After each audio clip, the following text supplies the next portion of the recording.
dahil stuck na stuck pa nga yung Honda Click ni Inday dito at press na press pa nga mga boss amo at wala pa talagang nabago. Kaya ngayong araw, syempre papalitan natin to ng mas maingay na pipe pa dito. At sana hindi pa tayo malagutan ng kapitbahay natin dito kasi nga alam naman natin na malayo pa yung Pasko. O diba, pugi na yung nakasalpak na yung pipe natin. Parang may gusto ko pang babaguhin dito yung upuan natin dito para mas mukhang bago.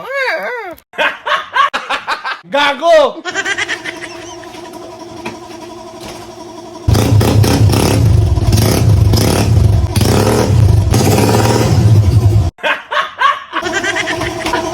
Ngayong araw na nga pala mga boss amo, umpisa na nga pala nating buuin yung click dito dahil nga all stock pa talaga mga boss amo at fresh na fresh pa talaga mga boss amo kung titi dyan. Kaya ito mga boss amo, i-upgrade nga pala natin to ng konti para may tindig naman tingnan. At unang first na i-install natin dito sa Honda Click na to mga boss amo ay ito. Wala lang iba kundi ito na yung Jigspeed power pipe. Syempre meron na din kasamang bracket ito. Sobrang laki talaga ng bunganga nito. Syempre hindi na din magbahula yung ating cover seat cover dito. Kaya yun, pag hinihintay natin mga boss amo, wala naman tayong hinihintay na makain dito. Kaya ito, umpisa na natin to. Let's go! Unang steps para makabitan natin ang power pipe mga boss amo, is understand muna natin to para iwas simplang talaga. Baka magasgas yung cover dito. Napakamimis pa talaga na ba? At hindi pa nga ako nakatangtang ng isang tornilyo dito pero parang feeling ko na talaga na sobrang hirap talaga tanggalin. Kaya ito, is understand muna ko na dito mga boss amo. Side stand pala para kumikiling talaga itong motor na to para makagusto talaga ako dito sa pagluag ng mga tornilyo.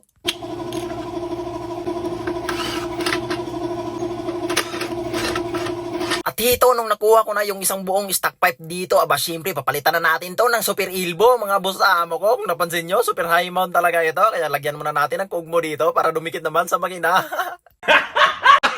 Gago! Pero buti na lang, hindi ko tuloy nalilimutan itong gasket ng ating exhaust gasket dito, mga boss amo. Ito yung isasalpak natin sa ipapalit nating elbow dito para naman hindi talaga sisingaw, para tunog na tunog talaga, baka ba?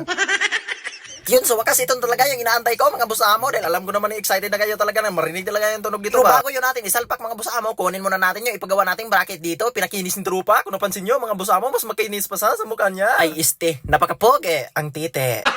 Gago! Kaya nung nakuha ko na nga yung bracket ay ipagawa ko kay trupa mga boss amo, ito isalpak na natin. Hindi talaga natin patatagalin mga boss amo. Ito isalpak na talaga natin. At higpitan natin yung 14mm dito. Wala nang iba kundi GR5 na tornilyo pala ito. Igago, istak pa pala to. Nagdamgo tuloy ako.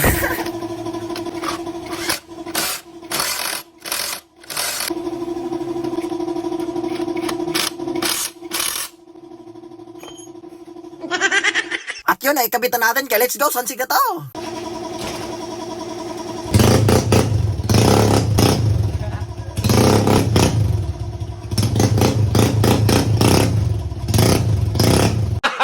Gago! Ay, tangin na. Hindi pa na kabito.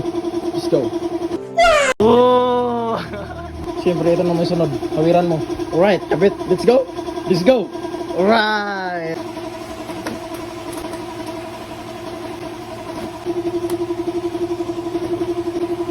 Diba?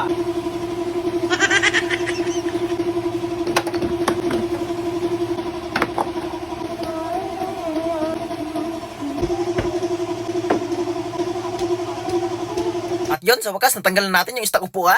At buti na lang mga boss amo, natanggal ko na ng mas dali-dali kasi nga umulan mga boss amo, kaya hindi naman pwedeng maulanan tayo kasi bawal tayo mabasa ng tubig. Nung nagbuntis pa kasi nung mama ko, pinangalaan niya ako ng kambing, kaya ito, hindi talaga ako maliligo.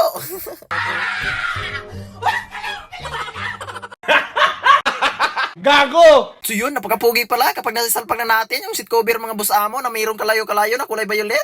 Ito, kinuha ko na nga pala yung pump tapos agad-agad ko nang binalik para makakuha tayo ng idea mga boss amo kung paano natin ito panipisin mga boss amo. Abasyaro naman kapag hindi pa siya pumupogi, pogi naman yung tagagawa.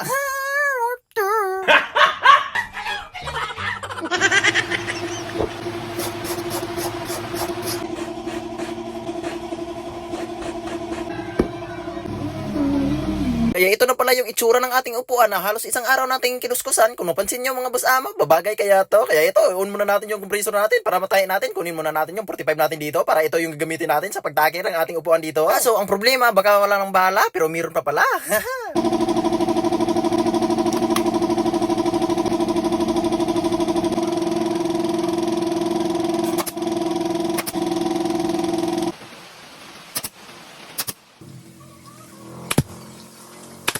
So ito na pala yung itsura ng ating upuan. O diba, pogi na. Gago! Pero bago natin ikabit, itanong muna natin sa pamangkin natin kung pogi ba. Pogi, o di ba pogi? Gago! At dahil pogi raw yung gawa natin, aba syempre hindi na talaga tayo paligoy-ligoy pa. Ipagkakabit na natin to ni Bustoto. Lumboy lang baon yan. Di ba napakabilis lang ikabit ni Bustoto, isang hawid lang tapos agad.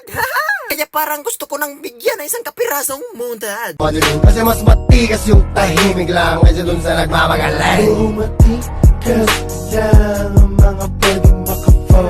Pop, pop, sige, ligyan din na nag-dub, dub, dub.